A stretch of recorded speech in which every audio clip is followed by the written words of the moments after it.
Okay, we can move to the next slide, please. Sorry, Dr. Alaa, you can speak either language, whatever you like, or you can do a combination. It's all varied options here. All right. Okay. These are the points that I would try to cover in this presentation. I will talk in general about respiratory failure in the COVID-19 disease.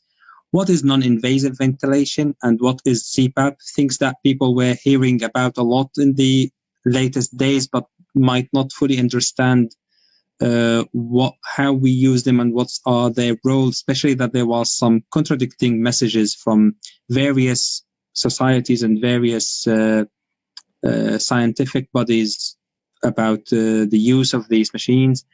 What stages of respiratory support do we do on our hospital? How do we approach the patient with respiratory failure in COVID-19? And then I will briefly talk about the strategies we use in invasive ventilation of the COVID-19 patient and some safety advice around protecting the healthcare providers when they are providing respiratory support to the patient. Next slide, please. So as we know, the levels of infection with coronavirus, we have the asymptomatic carriers. We don't know exactly the percentage of those. There are various estimates around. For a small example from our hospital, when we tested all patients coming to the pre-assessment clinic who had absolutely no symptoms, 10% of them tested positive. Those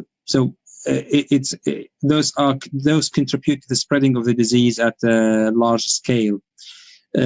Also, we have to remember that the basic infective rate of this virus, so the average number of a positive patient, or the average number of people that he or she can infect, is between 2 to 3 people, while in normal influenza it's about 1 people, and that explains the massive and the quick spread of this disease around the globe. Now, of those who become symptomatic, 80% of the cases are mild to moderate. They don't require hospital admission most of the time. They get the normal flu-like symptoms of fever, cough, feeling generally unwell, loss of taste and loss of smell, or both of them. And then the 20% of patients will require some form of hospitalization or hospital support. About 14% of those patients are in severe stage. They experience shortness of breath with a respiratory rate over 30 breaths per minute. They have low oxygen saturation. And when you do a chest X-ray or a CT chest for those patients, you notice that there is infiltrates of about 50% of the lung field. 6% of the critically ill patients, those are the ones who will develop respiratory failure needing mechanical support. They might also progress into having septic shock and multi-organ failure. We have seen also a high rate of secondary infections on those patients once they are on a mechanical ventilator or on a non-invasive ventilator, which I will talk in details later. They are developing secondary infections with bacteria, so they develop bacterial pneumonia. They're having a secondary infection with fungus like aspergillosis and candida. Next slide.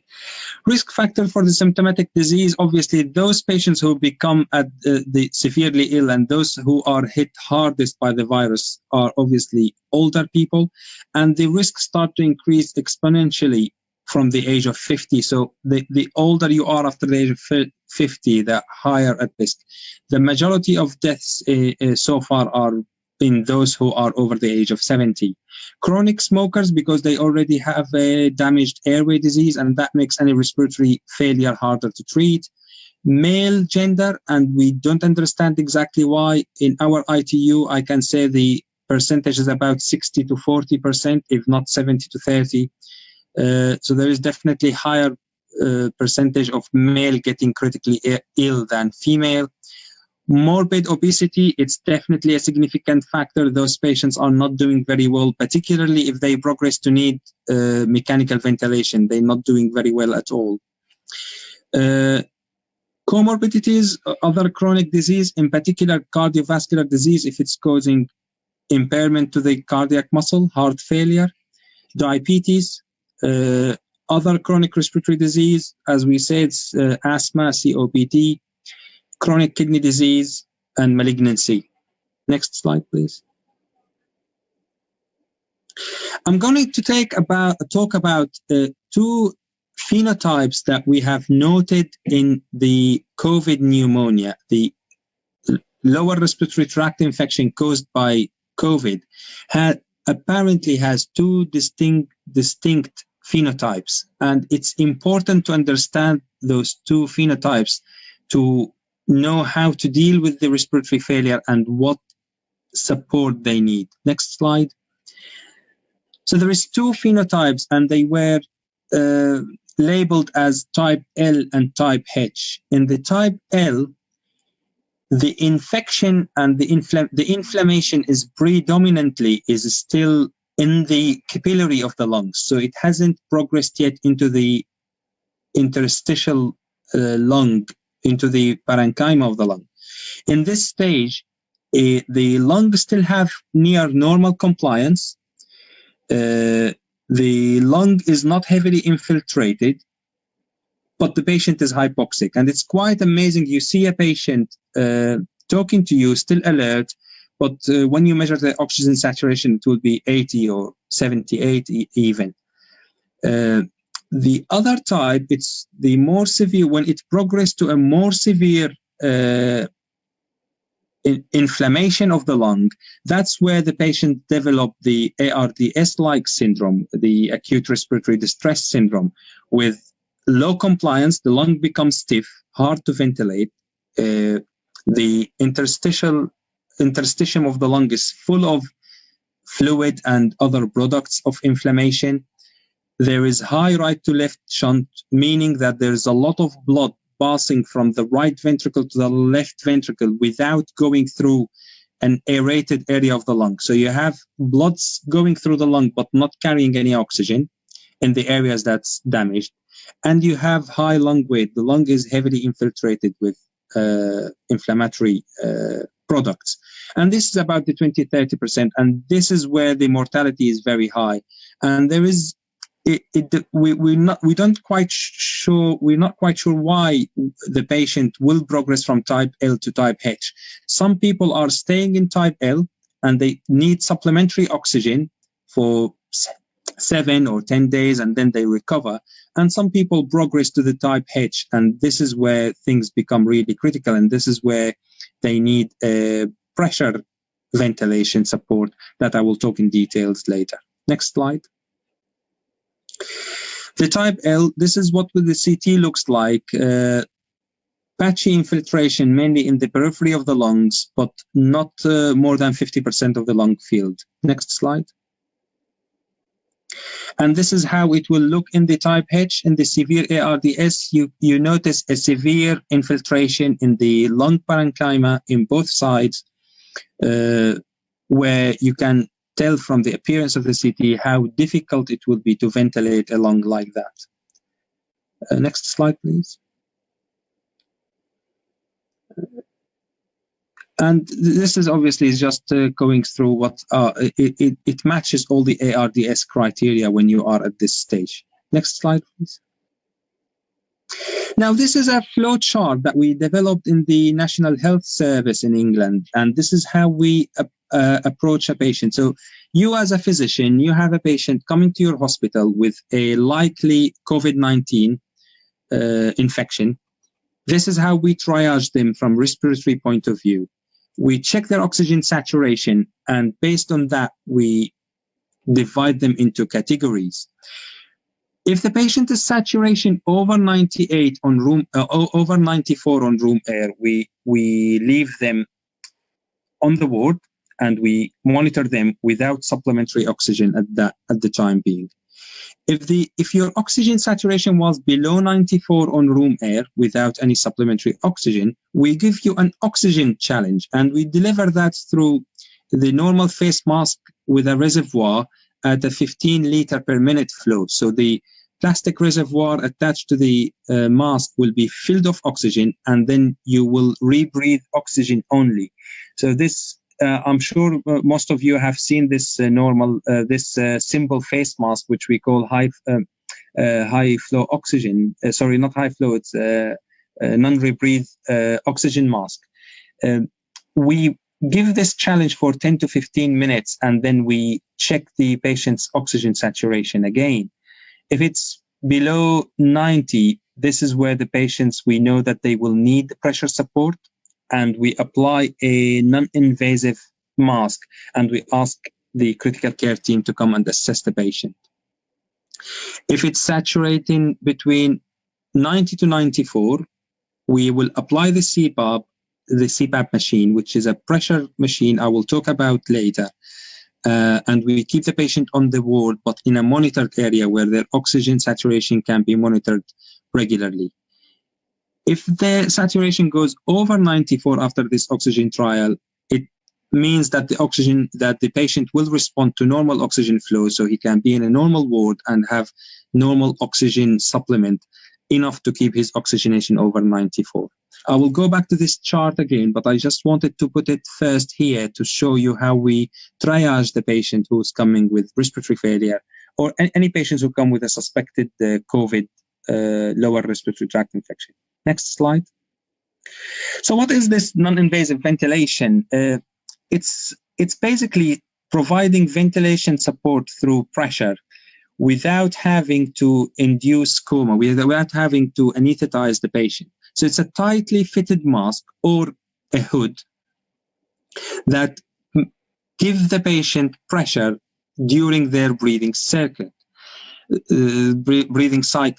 And these can be traditionally used to be into two modes, either a bilevel mode where the machine delivers more pressure during your inspiration than your expiration, or a continuous positive airway pressure where the machine just delivers a constant pressure in your inspiration and in your expiration.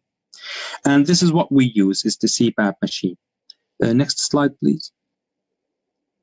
So this is just a demonstration of what the interface looks like. On the upper left picture, it's a CPAP mask. It covers both the nose and the face, and it's tightly fitted on the face with elastic bands that goes around the head to prevent the leakage of pressure.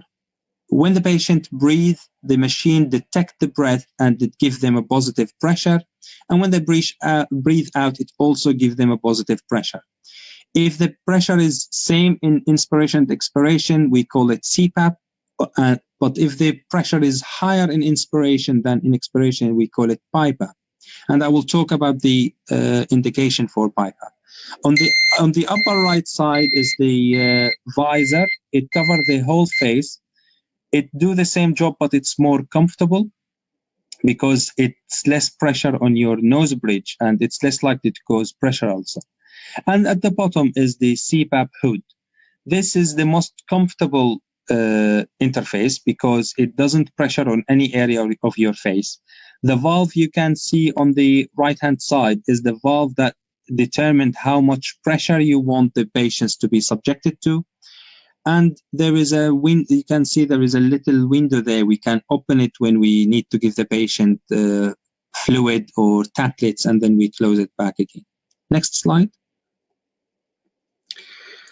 So the differences, as I said, is in the BiPAP, you give higher pressure during an inspiration to aid the inspiration. And when you breathe out, you also get positive pressure, but less. And that's to keep the airways open. It's indicated when the patients have type 2 respiratory failure. So classically in a patient who has chronic obstructive airway disease, where they, in addition to having problem oxygenating themselves, they also having problem in venting out the CO2. So the BiPAP machine will provide support to the respiratory muscle to improve your work of breathe and make you increase your tidal volume. So it's the amount of air you shift on each breath. So it reduces your CO2 level, but also increase your O2 level. Next slide. The CPAP, on another hand, it's a pressure maintained throughout the inspiration and the expiration, and it does not assist the inspiration. It just keeps the positive pressure so that your airway don't close. It might sound counterintuitive. The watcher might think, when I'm breathing out, why do I need a pressure against me to breathe out? Would that not make my breathing more difficult? And the answer is no, actually, because when we breathe out, the negative pressure generated by the air coming out make the little airways at the edges of our lungs collapse. But when you get positive pressure against your expiration, it keeps those airways open. So this continuous positive pressure inflate your lung, keep the little airways open, and keep it oxygenated all the time. So it improves the VQ mismatch and improve oxygenation. Apology, I'm on call, so this is my bleep has gone off. So that's fine. The increase in functioning residual capacity, because your airway remains open, it makes your work of breathe easier. So you don't have to make as much effort to open your airway. So your work of breathe becomes better as well. Next slide. Now, this is what we have to remember if we want to put a patient on CPAP. We have to remember that the patients need to be monitored and have a pulse oximeter on them all the time. It can be dangerous to put a CPAP mask on a patient and leave them in a side room somewhere without being monitored all the time, because a lot of the patient can become agitated and remove their mask. A lot of patients, for example, they can vomit, and with a positive pressure, the vomit will go straight into their lungs. So that can be quite dangerous as well. The other thing is, we noted that some centers or some departments, when they apply the CPAP, they do not recognize when CPAP is not working and when you need to go to the next step of invasive ventilation, or say this patient is too frail, have a lot of comorbidities, is unlikely to survive an invasive ventilation. So this will be the end of their care, and CPAP will be the last shot, but recognizing this. So it's important to recognize if the CPAP is worked or it's failing, and we need to go to the next step. So if you put a patient on CPAP and after 1 to 4 hours, you don't notice that their work of breathe become better, their respiratory rate become lower, their oxygen saturation become better, and they are needing less oxygen, it means that CPAP, it's not working, and you need to go escalate the care to the next step and ask the intensive care doctor to review the patient again and consider if they will benefit from invasive ventilation. The other thing to think about in the type L phenotype, when the lung compliance and the elasticity is still maintained, patient can take quite a big breath. To compensate for the hypoxia, they breathe quite deeply. And if they have a CPAP machine on them, delivering pressure on their breathing, it will inflate the lung too much and cause injury by hyper volume, so volume-induced lung injury. So we have to be aware of that. And if we notice the patient is doing this, we need to stop the CPAP. Next slide, please. So this is the chart again. And apology if it's not very clear on the red side, but if we read through on the orange route, when we decided to put the patients on CPAP, is that we need to review in 30 minutes and notice what's their oxygen saturations doing. Maximum an hour. If there is no improvement after 1 hour on CPAP, this is an indication of failure treatment, and we need to go to the next step of invasive ventilation. Next slide, please.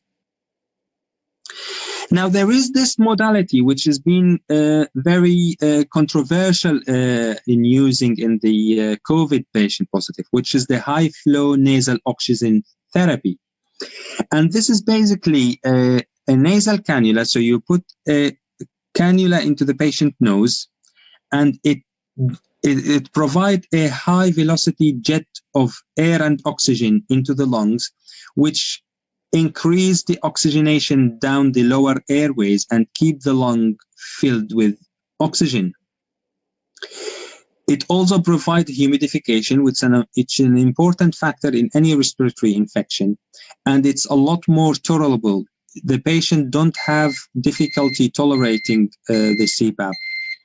Apologies if you give me just 1 minute, please.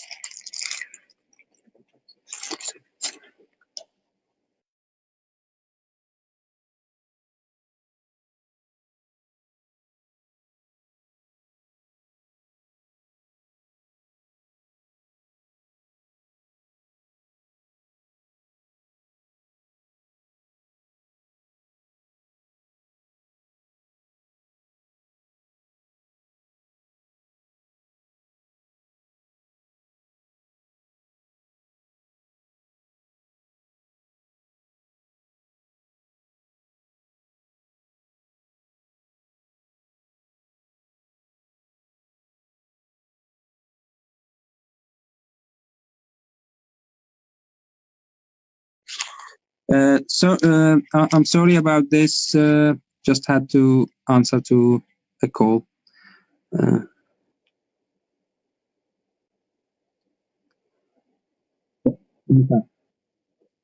Yeah. So this modality, it's a lot better tolerated, but the controversy was that because it's a high flow of oxygen, it might increase the risk of infection. But that's not quite right, because any invasive, any positive pressure will generate aerosol and will increase the risk of infection. So if you are to use high flow nasal cannula and you treat it the same as positive pressure, then, and you take your precaution, and if the healthcare providers take precaution of wearing full personal protective equipment, I personally don't think that the risk of infection is higher than any other modality. And we found that it's quite useful in those patients who need CPAP, but they don't tolerate the pressure on the nose, on the mouth, or they are claustrophobic, where they fear they are enclosed inside this mask. So it's something to consider, and it comes in at the same line as the CPAP, or let me say less supportive than CPAP, but it's definitely provide better oxygenation than normal oxygen on the ward. Next slide. So this is how it works. It's basically a continuous high flow oxygen. It washes out the upper airway, so it reduces the dead space. It fills your airways with oxygen, so it makes it more readily available to the alveoli, and it reduces the work of breathe by insufflating the lung with oxygen, and it also washes some of the CO2 out. Next slide. This is how the machine looks like. So it's a interface that goes on the patient nose, humidified oxygen, a lot more tolerated than CPAP, but obviously it's not effective. We can't say that it generates enough pressure to keep the airway open. So it's something to consider using before CPAP if CPAP is not available or if the patient will not tolerate CPAP. Next slide. This is from the Society of the Critical Care Medicine, and they included the use of high flow nasal cannula into their algorithm. And it's a quite nice algorithm, because it does tell you that please monitor the patient, and if you think they are not responding to high flow or to CPAP, do not delay intubation. Do recognize it, but try to do these steps before you intubate the patient straight away. Next slide. Next. We have to remember that the risk of infection, I'm going to stress on that again. If possible, if you want to provide support to the patient with positive pressure or with high flow nasal oxygen, please try to do it in an isolated room with a negative pressure, where the pressure goes from out to in rather than pushing the air from inside to outside. If that's not possible, at least in an isolated place or in a ward where there is only COVID positive patient, and take care as a healthcare provider, to wear personal protection equipment, antiviral mask, eye protection, and a fluid repellent gown to stop the aerosols attaching to your body and invading your mucosa. Remember to put an antimicrobial filter on the expiratory limb of the CPAP device, so that any CPAP mask has a vent, has a valve where the expiratory breath comes out, and this you can apply a antimicrobial filter to reduce the amount of the virus loaded aerosols to go into the environment. Next slide. So we heard a lot before about not delaying intubation, and I completely agree. But why do we do other steps before we decide that the patients need to have a tube into their trachea and to go into invasive ventilation? And that's because invasive ventilation comes at its own cost. Press next, please. It's an aerosol generating procedure in its own accord. So when you intubate the patient, it's high risk for the healthcare providers if they are not fully equipped with personal protective equipment. Next. It has an adverse effect when you mechanically ventilate somebody invasively. In itself, it can cause lung injury through the pressure, barotrauma, and through the volume, the expansion and de-expansion, the volume trauma. Intubation, you have to anesthetize the patient, and that at itself comes at its own cost. There is risk of aspiration. There is risk of cardiac arrest if the patient's cardiovascular system is not stable. So there is a lot of risk associated with mechanical ventilation. Next. Also, availability of ventilator is an issue. We try to save those ventilators for those who need it most. And if a patient can be managed, can be held on other modality at this time of crisis where ventilators and the trained staff to deal with ventilators are precious commodity, it makes sense to try to reduce the amount of ventilation when possible. Next. We have to remember that patients on a mechanical ventilations need more attention, need more skilled staff, specialized staff, and it can't be done anywhere in the hospital. It has to be done in a critical care setting. Next. Go back, please.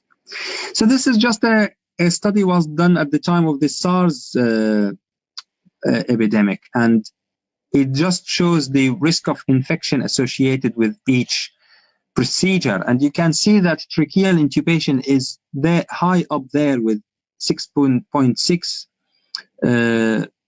infectivity. As you go down, manual ventilation before intubation goes to 2.8, and high flow oxygen actually was only 0.4. So in comparison, we can see how highly effective procedure is intubation and ventilation. Next.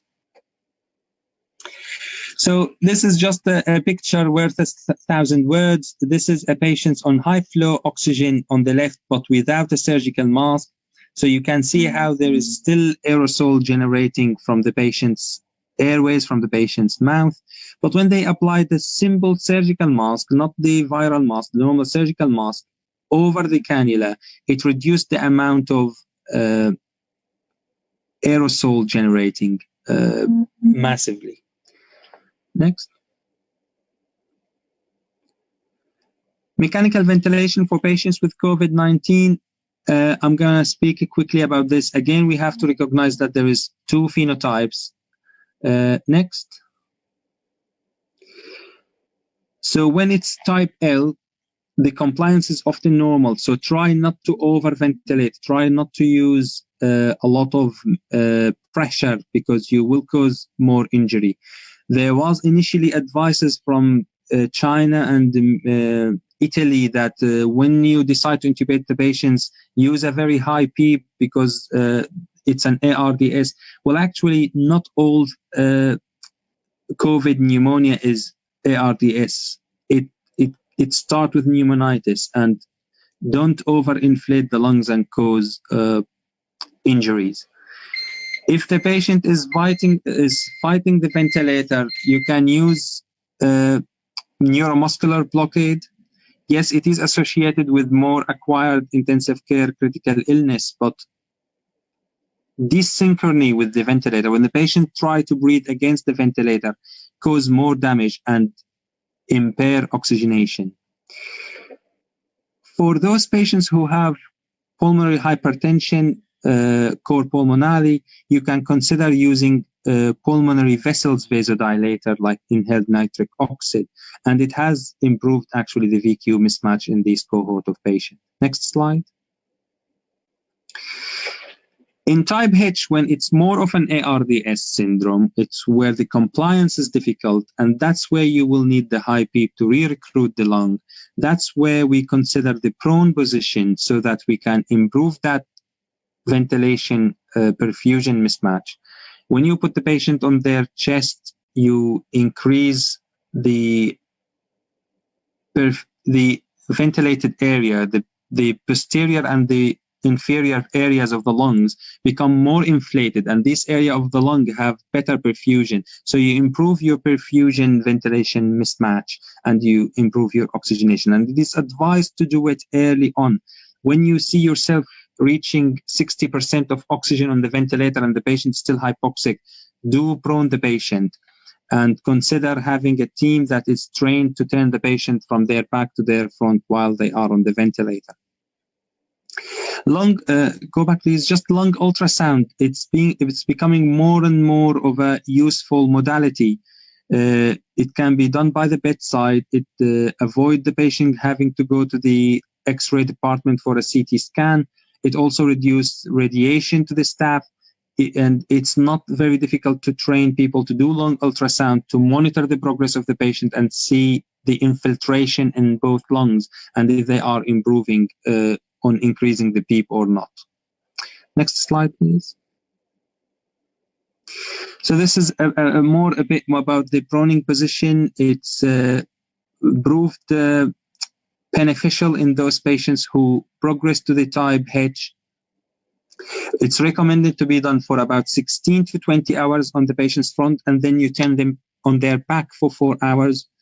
And as I said, developing a proning team is very advised to improve efficiency, because you will have few patients that needs to be turning, and if somebody is not very skilled, there is high risk of detaching the ventilator or displacing venous catheters and arterial catheters, and can cause a lot of damage to the patient. Next slide, please. So that will be the end of my presentation, and I'm happy to take any question both in Arabic or in English if there are any.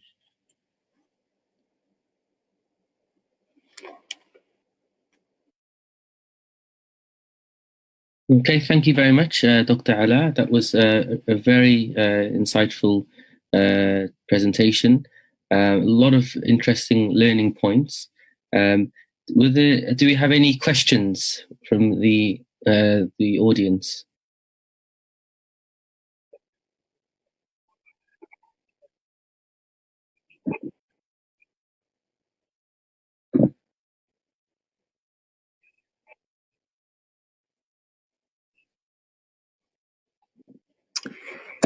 هو جزء من الريكفري ترايل، ويعني هذه الدراسة تقارن الهيدروكسيكلوروكين مع جرعة صغيرة من الستيرويد مع مضادات الفيروسات مع أزيثروميسين وهو نوع من الصادات الحيوية. الدراسة جارية وهي لايف، يتم تحديثها بشكل دوري، وفي حال ظهور أي نتائج مبشرة يعني سوف تعمم النتائج وتستخدم، ولكننا حاليا لا نستخدم عقار الهيدروكسيكلوروكين لكل المرضى الذين يأتون إلى العناية المركزة لما ينطوي على سمية وآثار جانبية. فعقار الهيدروكسيكلوروكين هو معروف أنه قد يؤذي الشبكية العينية، قد يسبب بلا نظميات قلبية، تسبب توقف القلب حتى. فيعني إذا لم يكن لدينا دليل على الأقل ولو يعني قليل أن هذا العقار سيفيد المريض أكثر مما سيضره، فنحن حاليا في المملكة المتحدة لا نستخدمه بشكل دوري. إذا أمكن الأخ أحمد معلش.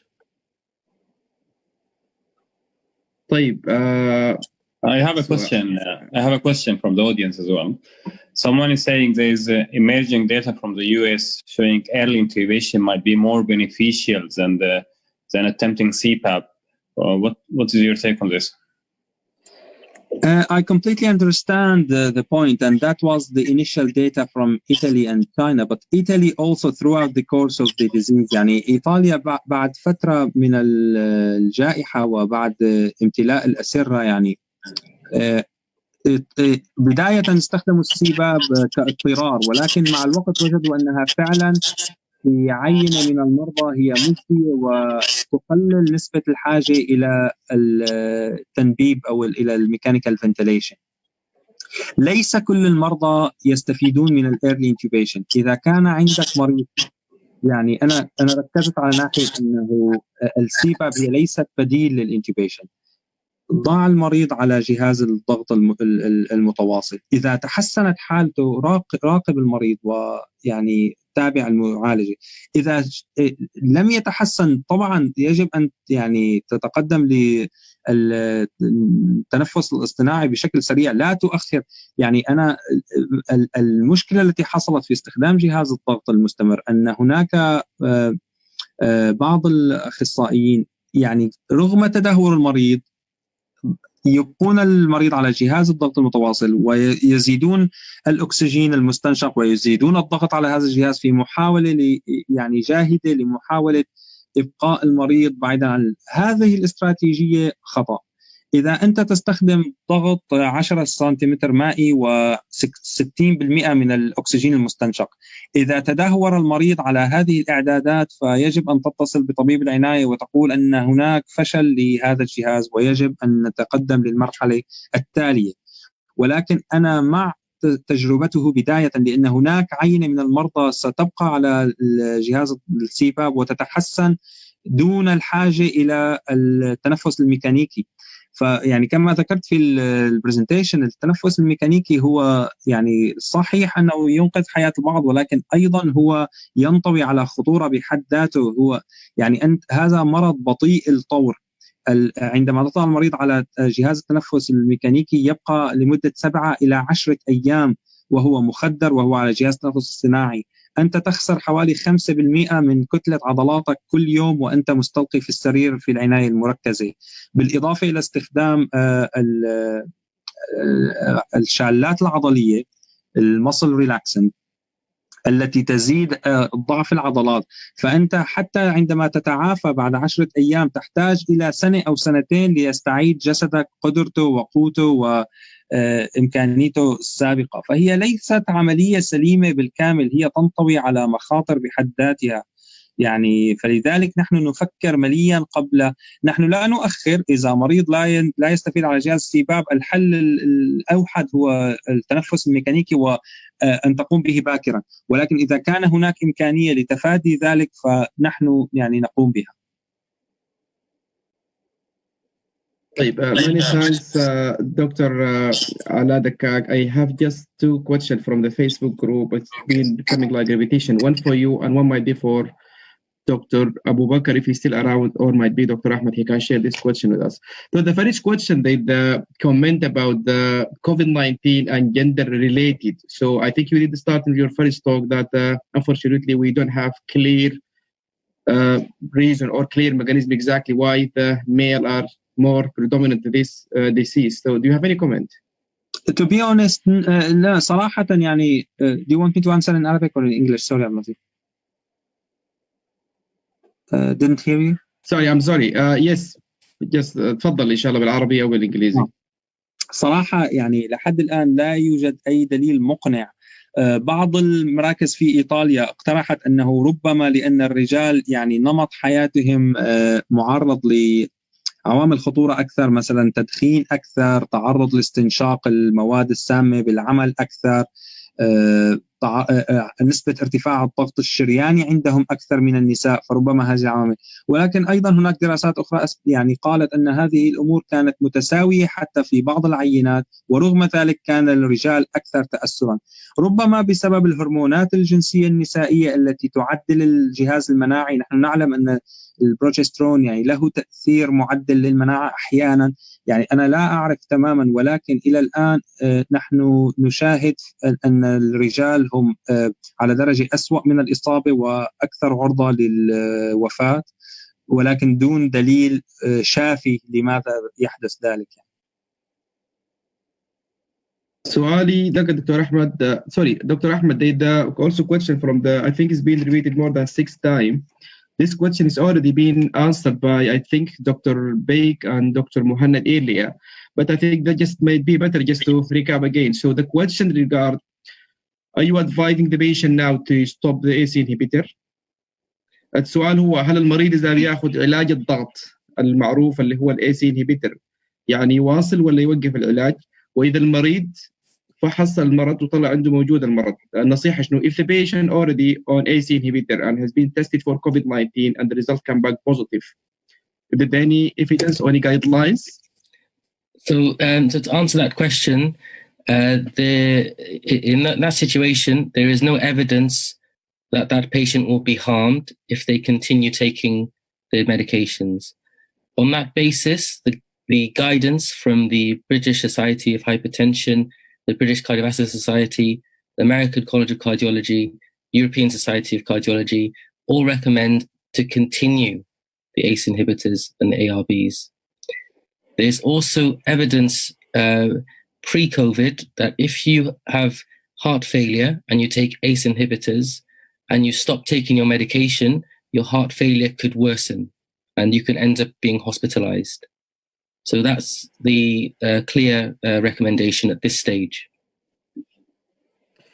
Okay, thank you very much. Dr. Firas, do you have any comment or any? Okay, so I think your microphone is mute, but we will carry on. So Dr. Alaa, thank you very much for the time you taken today and you speaking to us. You're on call. We can hear that your belief is gone up more than 3 times.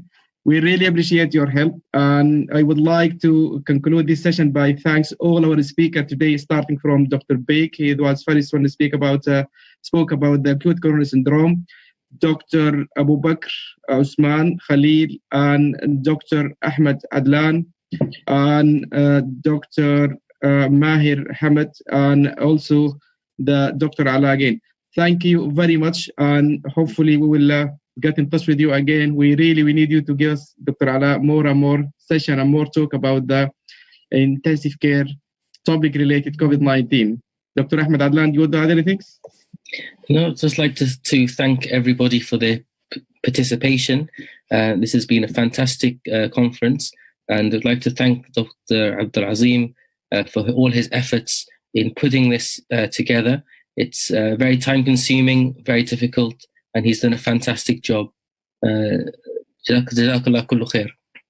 And I can see now, I think Dr. Abu Bakr, he just come back now on the screen. Dr. Abu Bakr, thank you very much. Thank you. Sorry, I had to go for a quick cuppa. Okay.